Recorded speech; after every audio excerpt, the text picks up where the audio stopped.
Deməli dostlar, gəldik çatdıq 4-cü bölümə, modul 4-ə. Bu artıq yolun 40% deməkdir. Demək olar ki, yarılamışıq.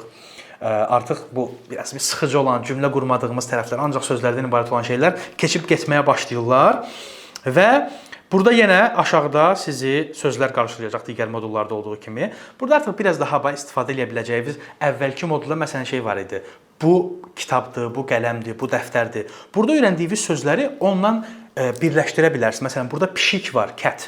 Məsələn, bu pişikdir deyə bilərsiniz.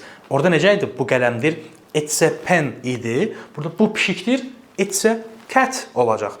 Cümlə strukturunu hələ ki başa düşməyə bilərsiniz. It nədir, is nədir falan. Bunları boş verin hələ ki. Başa düşməməyiniz normaldır. Bax, bilirəm, bəlkə ağlınızda indi suallar yaranır ki, bəs bu necə olur, bu niyə belə olur? O sualların hamısının nə olduğunu çox gözəl bilirəm. Sadəcə indi izah edib sizin başınızı qarışdırmaq istəmirəm. Siz də çox dərinə gedib araşdırmağınıza ehtiyac yoxdur.